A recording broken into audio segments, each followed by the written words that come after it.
Welcome back to Kevin Toll Reads. It is Saturday Shorts. It is Indie Author August. I'm talking T.H. Brandt, aka Tim, aka Secret Fire Books.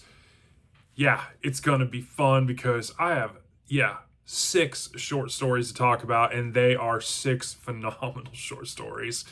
And so let's dive right in and give you a little bit of author insight here to Tim, aka T.H. Brandt. If you didn't know, Tim has a YouTube channel. It is Secret Fire Books. What a fantastic channel it is. I watch, I would say, almost all his videos, so to speak. He's currently in Pulp Fest, enjoying himself, probably spending way too much money. But we all love books and we love our genres. Tim is a huge fan and writes predominantly in sword and sorcery, fantasy, dwells into some other genres. One I'm going to talk about as we go through those 6 short stories. But before we do, some author insights about Tim. He's written 2 books, 2 in his series, Mayhem and Magic. I will be reading the first book in that series, Salamanders Shall Kindle, later this month. I'm super excited about that. He's also written a solo role-playing book, a short story anthology, Sand and Steel, which I read all 5 of these short stories and reviewed them on an episode of Saturday Shorts, which I will link of that video in the description if you haven't checked that out. Definitely something worth your time and money here as well. He's also written 3 issues of his Necromancer magazine, Necromancer, the genre fiction zine, and those contain the short stories of which I'm going to be talking about today. I purchased those on Amazon on my Kindle and read them as part of this episode of Saturday Shorts.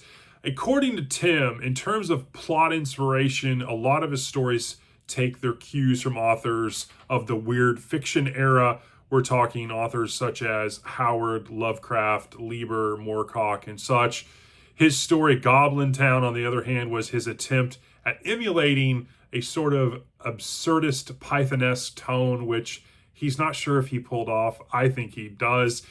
But yes, Tim is a fantastic author, and we're going to dive right in and talk about his short stories. So stick around. And so for our first short story from Tim, we are going to Necromancer Volume 1. This was published in 2024, in December of 2024.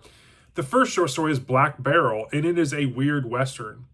As I mentioned before, Tim has delved out into a different genre, and I know Tim has been trying to read more Western genres. You know, it's not his normal kind of shtick, but this actually works really well. I really enjoyed the story. The summary of this is, it's a weird Western tale where someone has killed Ed, and Ed is the brother of Crazy Rick Demon Denton. And this guy is pretty unhinged. Denton is on a warpath to find out who killed his brother Ed. He has a band that follows him of outlaws. They call themselves the Black Riders. There's 6 of them. But the crew has recently gained another in the form of Simon Riggs, a younger guy, a more definitely level-headed guy. As the gunslingers and outlaws ride into the town of Santa Irma, they're there to find out once again who killed Demon Denton's brother Ed.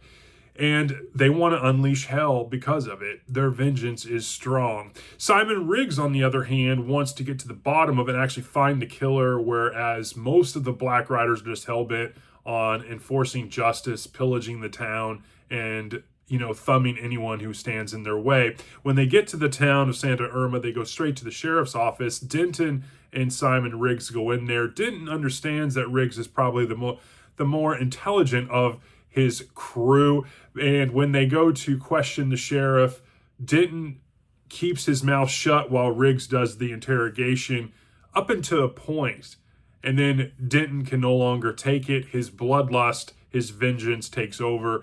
They end up killing the sheriff, but not before they learn that there is some mysterious bounty hunter that was there and supposedly took the life of Denton's brother Ed, but makes mention that he wasn't really after Ed. He wants the whole set.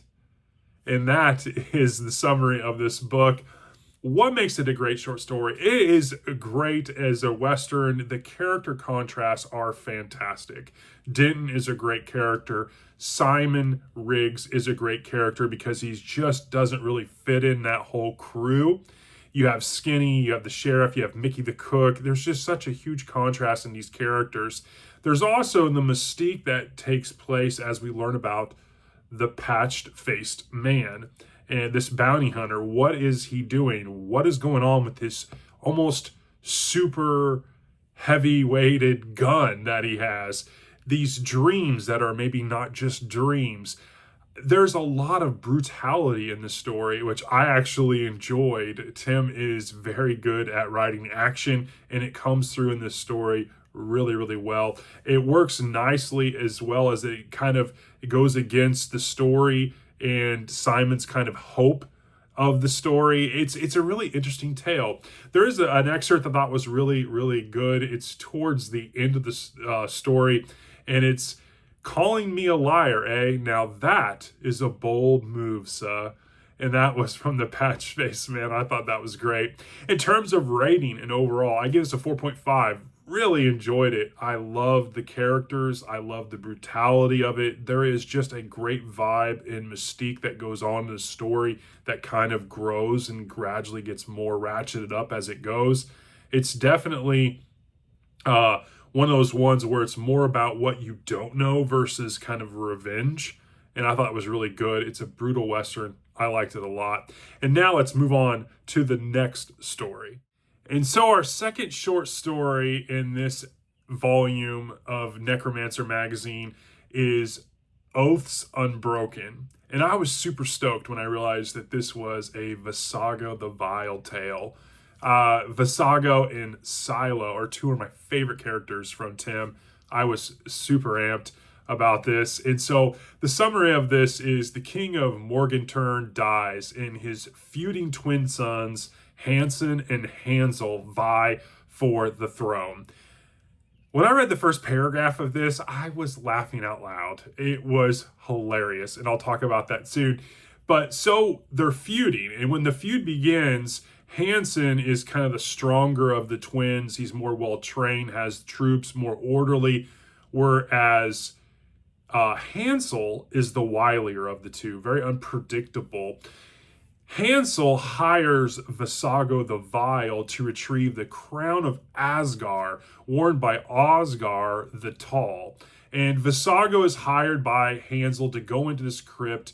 Hansel is surrounded by his men, and Visago is pretty much, at his whim. He can't really say no thanks and walk away. And so he goes into this crypt to bring Hansel the crown. The crypt protected, however? Is there magic involved? Are there booby traps? And most importantly, to Visago, will Hansel make good on his promise to pay him his reward? And that's kind of the summary of this all. What makes it a great short story is, one, yes, I'm a huge Visago fanboy. I think his character's great. I think he'll do almost anything for a reward. He also likes kind of the cachet that his name and his reputation brings, and I think he likes to further that when he does his capers and goes after objects for people for money. He's very cunning, and I think that helps him see this particular tale through. Hansel and Hansen, that opening paragraph, which I'm going to talk about in a minute, was so good.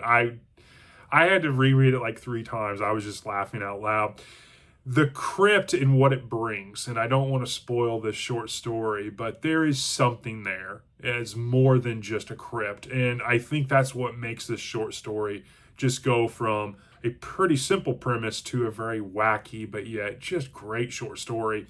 Hansel ever wanting glory to outdo his brother is one of those themes that you just kind of relate to him. You kind of like dislike him to the point where you like him as a character. I think it's great.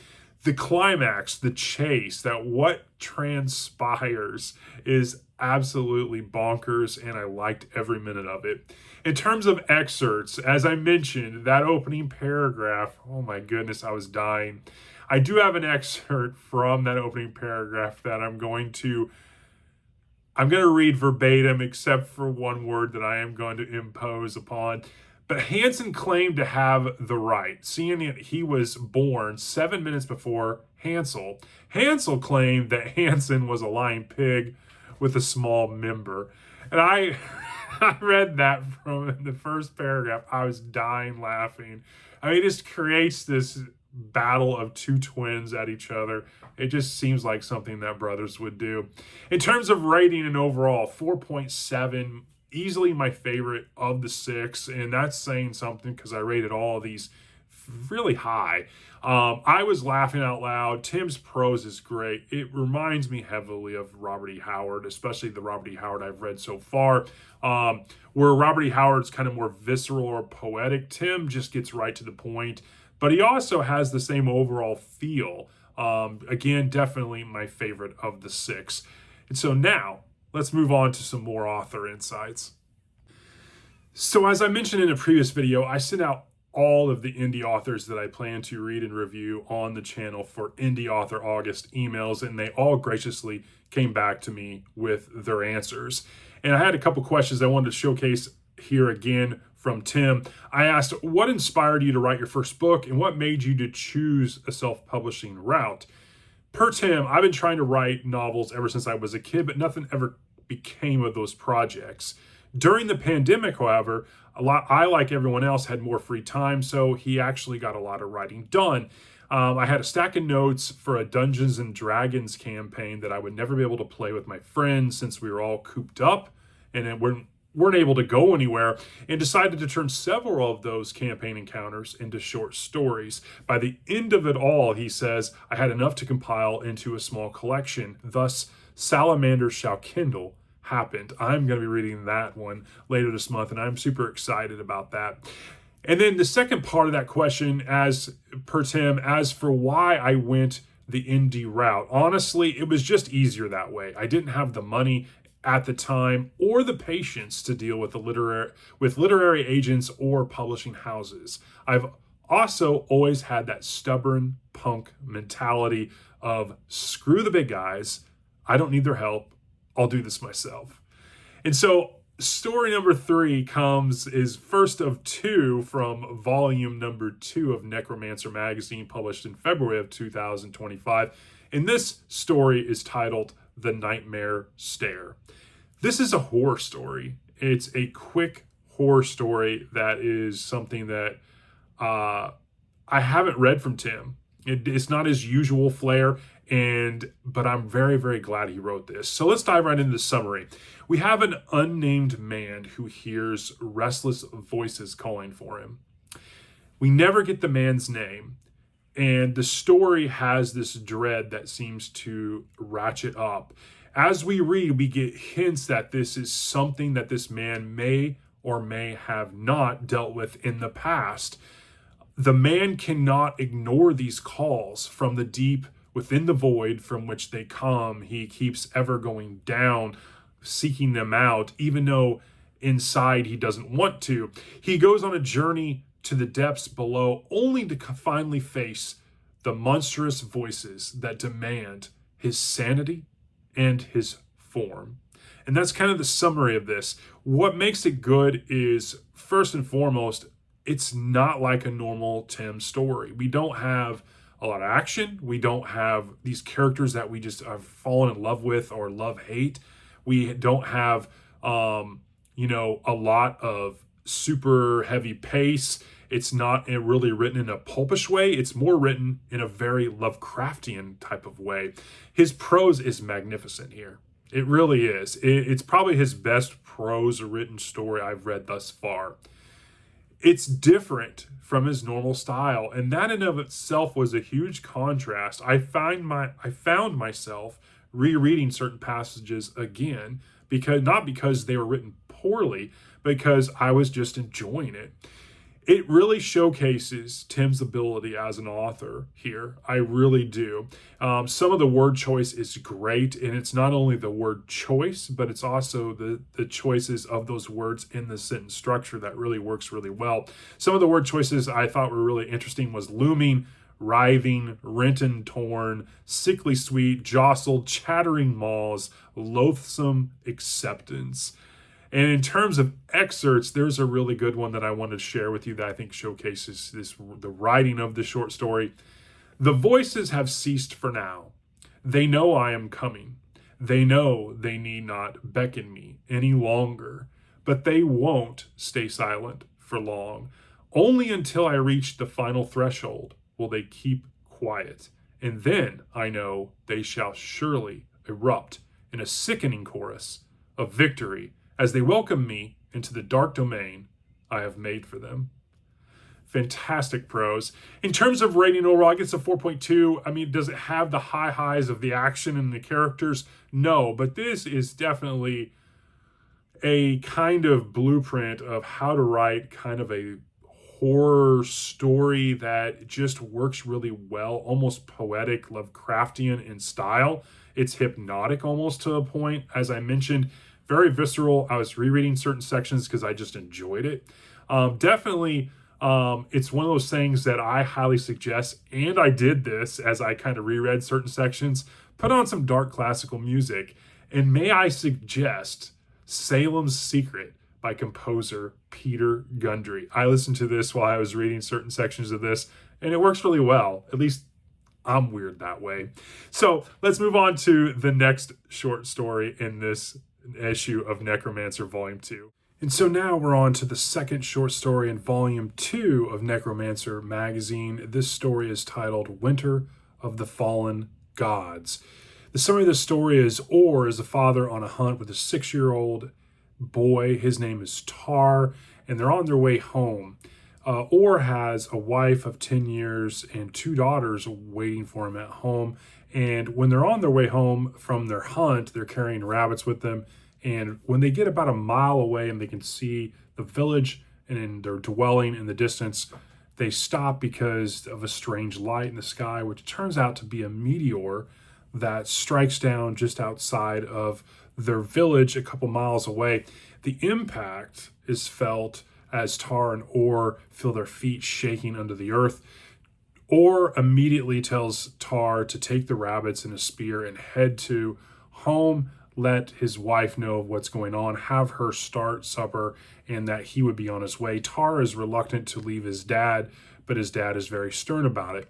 Orr goes to investigate this meteor. When he comes to the cliff that this meteor, this crater that's left, that's decimated this area, he comes upon it and notices throughout the scarred visage that there are elk that have been destroyed. Now, elk happen to be kind of this magical creature, this spirit animal of this village and its people. It is a very sacred animal.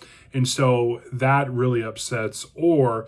What he also finds, though, is something that is not from this planet. And so that is the summary of it. What makes it a good short story is, first and foremost, the relationship that we have with Orr and his son Tar is very well felt. It's a father-son bond. There's a great part of it at the beginning of this tale and at the end of the tale as well. I liked how Tim tells this story. We learn about the village, the gods, the elk. We all kind of learn that organically through the story. It doesn't feel forced in any way. Their beliefs, their hardships, the winter, their low food stores, that all comes into play, and you kind of really feel for their plight. It all creates a great foundation of a very trippy and weird tale that unfolds. And the meteor brings, hell on earth is an understatement. And so it has this really kind of The Thing vibe that kind of flips, and it's really, really fun read.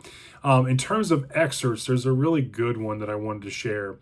It had entered his world unwelcomed, slain his gods, scarred his land, attacked his mind, and threatened his son. Now it must pay.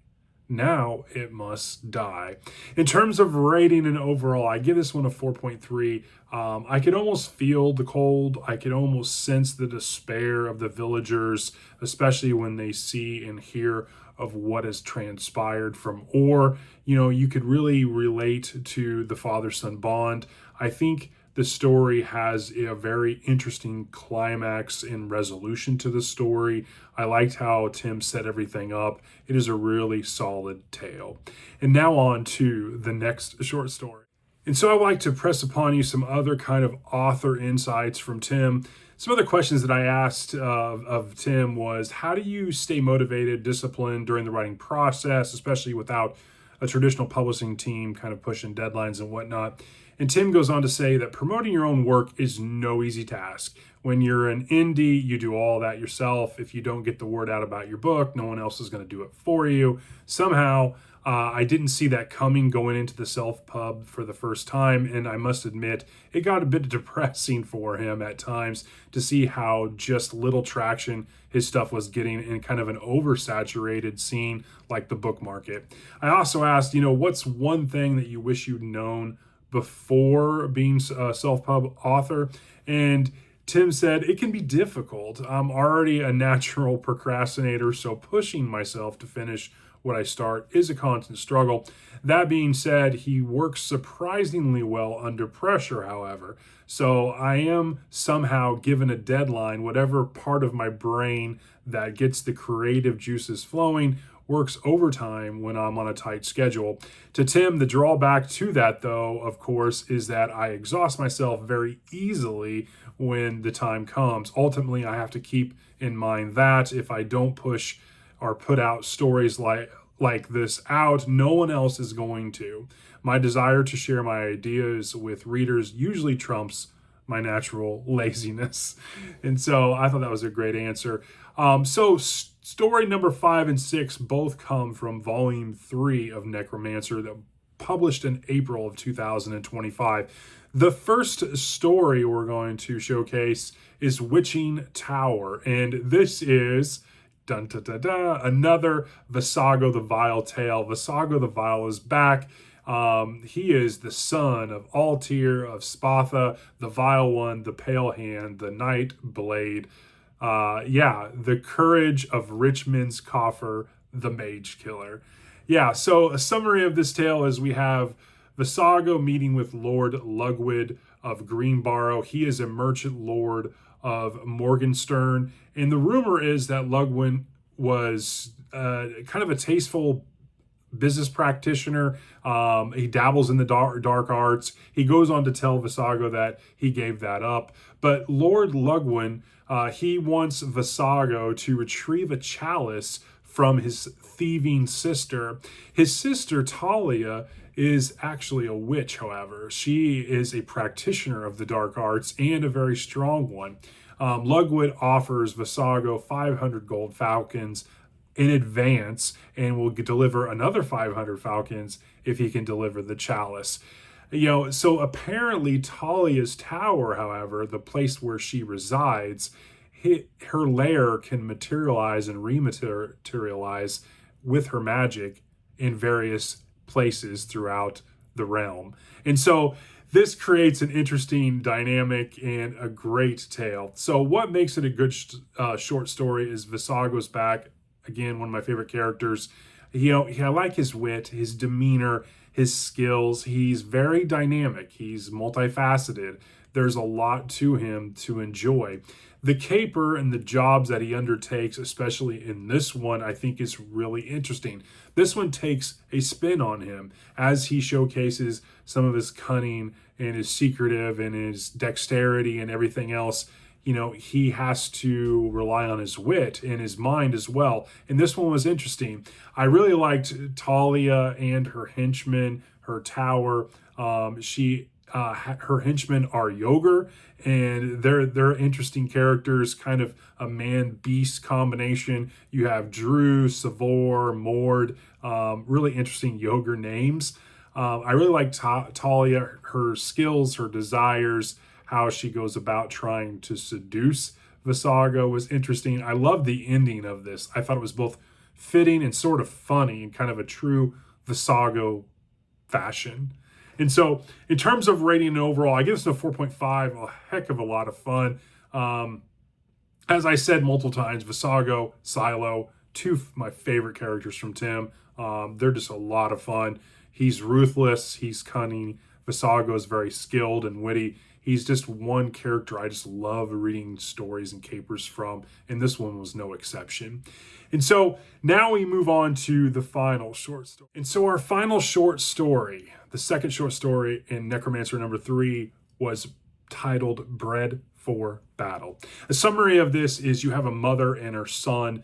They're in a mine, they're slaves. The mother is taken from the boy. The boy is very young, and so he takes on working odd jobs within the mine. And the jobs start to escalate in physicality and physical need as the boy grows. And as the boy grows and does his jobs, he takes his beatings as insults. He doesn't have a name, doesn't even know what his name is, and he basically answers to anything that the slaves who beat on him say. And so as he progresses and the jobs become more physically demanding, he becomes a more physical specimen throughout that. One particular master, the Scarred Man, is very, very hard on him. But one day he takes the boy and shows him in front of the Gaunt Man. The Gaunt Man seems to be like the owner, the operator of these mines and these masters with their whips and slaves. And the Scarred Man tells the Gaunt Man, hey, I think I have a fighter for you. And it is from there that the boy is able to see what the world has to offer, and he is finally able to get himself a name. And so what I enjoyed about this is it is really interesting. The boy gets a name, a very interesting name that is very fitting for him and based on what he ends up doing. He becomes a pit fighter. I really enjoyed some of the scenes and discussions. I really enjoyed the ascension of this boy from his young toil to being in the pits and having opportunities, but yet yearning for more and wanting more, and how he has a mental struggle when it comes to, at first, fighting animals as people are wagering around the pit, and then it becomes fighting people, and the difference between killing an animal and killing a man. And I think it's very interesting. The boy becomes the Blade as his name, and it's very fitting. There is a couple excerpts that I enjoyed. He grew even stronger as the years streaked by. Bloody match after bloody match. Another one was Blade learned long ago the crowd preferred a spectacle to a real fight. And that is very true, and especially in this tale. They wanted a spectacle. They didn't really care who won. In terms of rating and overall, I give this one a 4.2. It's a very solid, fun read, a great tale, a great main protagonist. I really liked kind of a coming of age. It had some kind of Conan-esque kind of feel to it, especially the early Conan movie as the boy, is under a slave and pushing the wheel and kind of grows and becomes more muscular and then gets into fighting, and it is very interesting. I like the Scarred Man. I like his kind of story arc within this short story as well. I liked how Tim closed this thing. It may feel kind of ambiguous, but I really liked how he ended it as well. In terms of closing out this episode of Saturday Shorts, I wanted to say Tim is a fantastic writer. I enjoyed his Sand and Steel I did for Saturday Shorts. I'm glad I got to read all 6 of these short stories. And as you could tell from my ratings, Tim does a fantastic job as an author. I did ask another question that I wanted to share with you of Tim. I said, what part of the writing process do you enjoy most? And what part do you dread? Tim went on to state, I am an adrenaline junkie when it comes to the media I enjoy, which is funny because I'm such an introvert. And so I love writing action scenes, whether it be shootouts, epic battles, fist fights, chase scenes. One of my few professional editors I've worked with over the years made the foolish mistake of saying that Tim wrote action quite well. So Tim said he is always tempted to throw way too much action at his readers. In terms of the dread, however, Tim went on to say, I hate writing dialogue, especially when I need to convey important plot information through dialogue. I always end up just dumping kind of in an expose kind of way, or making my characters ramble about things that have no bearing on the story. Maybe someday, he said, I'll write a book where all the characters are mute and save myself the trouble. I hope you enjoy this as much as I enjoy reading these stories. Tim is, again, a fantastic writer, and I had a lot of fun. And I appreciate you all, and I'll talk to you all in the next one. Thanks.